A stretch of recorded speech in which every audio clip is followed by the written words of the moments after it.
السلام علیکم دوستو آج کا یہ قصہ ضرور سنیے گا، کیونکہ یہ قصہ سننے سے آپ کو گناہوں سے بچنے کا طریقہ معلوم ہونے والا ہے۔ اب پورا سنیے گا دوستو۔ یہ واقعہ ملک شام کے شہر دمشق میں ہوا تھا۔ ایک نوجوان خوبصورت لڑکی روزانہ اکیلی یونیورسٹی جاتی تھی۔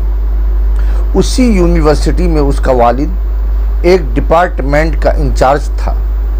ایک دن چھٹی کے فوراً بعد اچانک بادل گرجنے لگے اور زوردار بارش ہونے لگی۔ ہر کوئی جائے پناہ کی تلاش میں دوڑ رہا تھا۔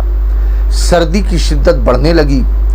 آسمان سے گرنے والے اولے لوگوں کے سروں پر برسنے لگے۔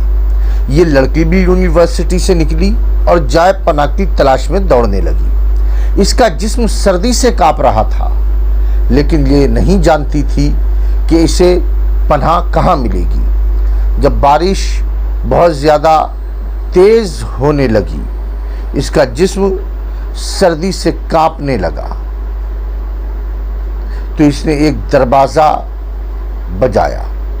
گھر میں موجود ایک لڑکا باہر نکلا اور اسے اندر لے گیا۔ بارش تھمنے تک اپنے گھر میں رہنے کی اجازت اس لڑکے نے اس لڑکی کو دے دی۔ دونوں کا آپس میں تعارف ہوا تو معلوم ہوا کہ لڑکا بھی اسی یونیورسٹی میں پڑھتا ہے جہاں وہ خود زیر تعلیم ہے، اور اس شہر میں اکیلا رہتا ہے۔ ایک کمرہ، برآمدہ اور باتھ روم اس کا کل گھر تھا۔ نوجوان نے اسے کمرے میں آرام کرنے کے لیے کہا اور اس کے پاس ہیٹر رکھ دیا اور کہا کہ کمرہ جب گرم ہو جائے گا تو وہ ہیٹر نکال لے گا۔ تھوڑی دیر لڑکی بستر پر بیٹھی کانپتی رہی۔ اچانک اسے نیند آ گئی تو یہ بستر پر گر گئی۔ نوجوان ہیٹر لینے کے لیے کمرے میں داخل ہوا تو اسے یہ بستر پر سوئی ہوئی لڑکی جنت کی حوروں کی سردار لگ رہی تھی۔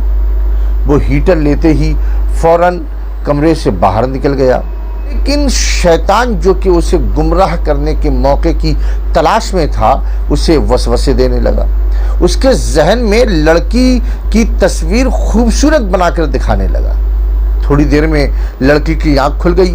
جب اس نے اپنے آپ کو بستر پر لیٹا ہوا پایا تو وہ ہڑبڑا کر اٹھ گئی اور گھبراہٹ کے عالم میں بے تحاشا باہر کی طرف دوڑنے لگی۔ اس نے برآمدے میں اسی نوجوان کو بے ہوش پایا تو وہ انتہائی گھبراہٹ کے عالم میں گھر کی طرف دوڑنے لگی اور پیچھے مڑ کر بھی نہیں دیکھا، یہاں تک کہ اپنے گھر پہنچ کر باپ کی گود میں سر رکھ دیا جو کہ پوری رات اسے شہر کے ہر کونے میں تلاش کر رہا تھا۔ اس نے باپ کو تمام واقعات منوعاً سنا دیے اور اسے قسم کھا کر کہا کہ میں نہیں جانتی کہ جس عرصے میں میری آنکھ لگی تھی کیا ہوا تھا میرے ساتھ اور کیا کیا گیا تھا میرے ساتھ، کچھ نہیں پتا۔ اس کا باپ انتہائی غصے کے عالم میں اٹھا اور یونیورسٹی پہنچ گیا اور اس دن غیر حاضر ہونے والے طلباء کے بارے میں پوچھا تو پتہ لگا کہ ایک لڑکا شہر سے باہر گیا ہوا ہے اور ایک لڑکا بیمار ہے، ہسپتال میں داخل ہے۔ باپ ہسپتال پہنچ گیا تاکہ اس نوجوان کو تلاش کرے اور اس سے اپنی بیٹی کا انتقام لے۔ ہسپتال میں اس کی تلاش کے بعد جب اس کے کمرے میں پہنچا تو اسے اس حالت میں پایا کہ اس کے دونوں ہاتھوں کی انگلیاں پٹیوں سے بندھی ہوئی تھیں۔ اس نے ڈاکٹر سے اس مریض کے بارے میں پوچھا تو ڈاکٹر نے بتایا جب یہ ہمارے پاس لایا گیا تھا تو اس کے دونوں ہاتھ جلے ہوئے تھے۔ باپ نے نوجوان سے کہا تمہیں اللہ کی قسم مجھے بتاؤ کہ تمہیں کیا ہوا ہے۔ باپ نے اپنا تعارف نہیں کروایا۔ لڑکا بولا ایک لڑکی کل رات بارش سے بچتی بچاتی میرے پاس پناہ لینے کے لیے آئی تھی۔ میں نے اسے اپنے کمرے میں پناہ تو دے دی، لیکن شیطان مجھے اس کے بارے میں پھسلانے لگا تو میں اس کے کمرے میں ہیٹر لینے کے بہانے داخل ہوا اور سوئی ہوئی لڑکی مجھے جنت کی حور لگنے لگی۔ میں فوراً باہر نکلا، لیکن شیطان مجھے مسلسل اس کے بارے میں پھسلاتا رہا اور غلط خیالات میرے ذہن میں آتے رہے۔ تو جب بھی شیطان مجھے برائی پر اکساتا میں اپنی انگلی آگ میں جلا لیتا تاکہ جہنم کی آگ اور اس کے عذاب کو یاد کر کے اپنے نفس پہ کنٹرول کر سکوں۔ یہاں تک کہ میری ساری انگلیاں جل گئیں اور میں بے ہوش ہو گیا۔ مجھے نہیں پتا کہ میں ہسپتال کیسے پہنچا۔ یہ باتیں سن کر باپ بہت حیران ہوا اور بلند آواز سے چلا کر کے کہنے لگا، اے لوگوں گواہ رہو، میں نے اس پاک سیرت لڑکے سے اپنی بیٹی کا نکاح کر دیا ہے۔ سبحان اللہ، یہ ہے اللہ سے ڈرنے والوں کا ذکر۔ اگر اللہ کا خوف نہ ہوتا تو اس لڑکی کی عزت محفوظ نہیں رہ سکتی تھی۔ جو بھی لڑکا یا لڑکی ناجائز تعلقات قائم کرتے ہیں یا غیر شرعی دوستیاں یا محبتیں کرتے ہیں تو وہ اپنے اس برے فعل کو چھپانے کی حتی الامکان کوششیں کرتے ہیں۔